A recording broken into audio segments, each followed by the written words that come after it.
ወሎዮቼ አይልቅሰናቸው እየተነጋገሩ እያሉ ውስጥ ለውስጥ ከበቡና ከዛ በኋላ በጨበጣ ገቡት ማለት ነው። በመጥረቢያም በጦርም በጩቤም በጥይትም በቃ እርስ በርሳችን ተጨራረስን ማለት ነው። ከዛ እኔ ወደ ምስራቅ በኩል አንድ የሆነች ቁጥቋጥ ነበረች እና እዛ ቁጥቋጥ ስር ሁኜ ወደ ምስራቅ በኩል እየተኮስኩኝ ነው። ይመር ንጉሴ ግን የመጣው በሰሜን በኩል ነው። በሰሜን በኩል መጣና ልክ እንደ ዘንዶ ተወርውሮ ሲመጣ መልኩን ሳላየው ጥላው የሱ ጥላ ነው መሬት ላይ ሲያርፍ አየሁት። ጥላውን አየሁትና እንዴ ብዬ እንትን ሳደርግ በቃ ተምዘግዝጎ እኔ ላይ ሊወድቅ ነው። ከዛ ያቺ ብረት እንግዲህ ወደዚህ እንደዚህ ነበር እየተኮስኩት ያለሁት። ቀና አድርጌ በዚች በኩል እንትን ልትኮስበት ስል ሳየው አዛውንት ነው። ተውኩትና ያዘኝ፣ ላይ ወደቀ። ብሬትን ለቀኩለት። ተነሳለኝ፣ ተነሳሁኝ። ከዛ በኋላ ወደ ሰማይ ተኮሰና በቃ ይሄንን ወጣት አልያስይዝም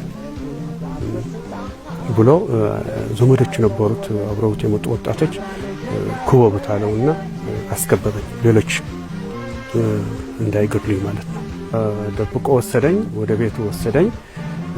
ጸጉሬን ላጩኝ፣ ቅቤ ቀቡኝ፣ ግልድም አለባበሱን አሳዩኝ። 3 ጊዜ ትዝ ይለኛል።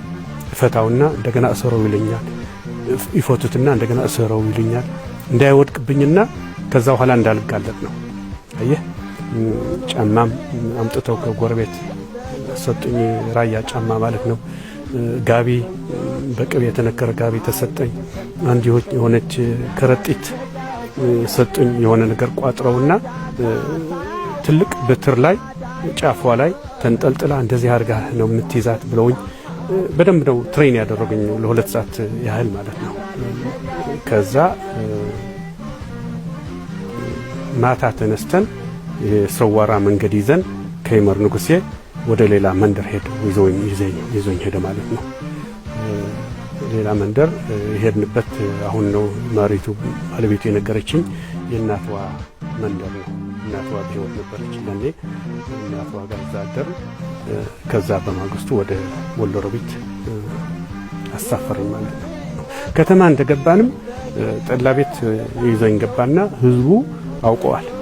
ይመር ንጉሴ አንተም እኮ ጅግና ነህ፣ ድሮም ይሄ ነው የማረከው ምናምን ይሉታል። ነው እኔ ይሄ አልማረኩት፣ ምን እኮ የማረኩት ገድየዋለሁ። ይሄ የኔ እረኛዬ ነውና አገሩን ስለናፈቀ አገሩ ደርሶ ይመለሳል፣ እረኛዬ ነው ምናምን አለ። በቃ እና ጠላ ቀዱልኝ። ጠላውንም እንትን የጠጣሁትም የነካሁትም አልመሰለኝም። አውቶቡስ እንደመጣች በቀጥታ ተሳፈ መቀሌ ገባኝ ማለት ነው። እንደዚህ ብሎ ተንከባክቦ ህይወትን ያዳነስ እንዴት ተረሳዋለህ? አትረሳው። ይመር እንግዲህ ትልቅ ሰው ነው። ውለታውንም እኮ እርሶ ማረሱት 1970 በህይወት ባገኘው ኖሮ ጥሩ ነበር። ምክንያቱም ያኔ እነ ጁሊያንም እዛ ነው በመጥረቢያ የተገደሉት። እና አሊጋዝም ያኔ ነው በጩቤ የተገደሉት። ህዳር ወር 1969 ዓመተ ምህረት ደርግ ደግሞ የፍየል ወጠጤ ብሎ እያዘፈነ ገደላቸው፣ ረሽናቸው። ስለዚህ ይመር ንጉሴን ባላገኝ ኖሮ እኔም ወይም እዛ እገደል ነበር ወይም ደግሞ ከጓደኞቼ ጋር እዚህ ተንከራትቼ እገደል ነበር፣ ረሽን ነበር ማለት ነው። ምን አጋጥሞት የሆነ ሰው ይላልው ደርግ አውቆ ገድሎት ይሆናል በእኔ ሰበብ ለምን አስመለጥከው ብሎ ገድሎትም ሊሆን ይችላል። ብቻ እሱንም ለማየት ሚስቱም ለማየት ያኔ 2 ልጆች ነበሩት እዚህ ይለኛል። ልጆቹንም ለማየት አገሩንም ለማየት ነው የሄድኩት እና ሞቶ ቆየኝ። በጣም አዘንኩኝ። ልጆቹና ባለቤቱን አገኘኋቸው ማለት ነው። ስለዚህ አሁን በኋላ ሚስቱ ሳናግራት ለ2 ዓመት ያህል ወደ ከተማ አይገባም ነበር።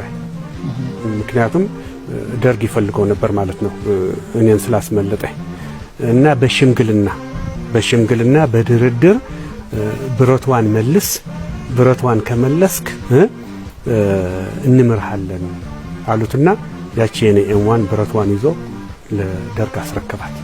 ከዛ በኋላ ነው የማውራት ማለት ነው የተስማሙት ማለት ነው እንጂ 2 ዓመት ያህል ዝም ብሎ በቃ እርሻውን እያረሰ ጫካ ነበር የሚኖረው፣ ከተማ አይገባም ነበር አለች። በእኔ የተነሳ እና ይመር ንጉሴ በእኔ ህይወት እስከ ዘላለም ጭንቅላቴ ላይ ሰፍሮ ነው የሚቀመጠው።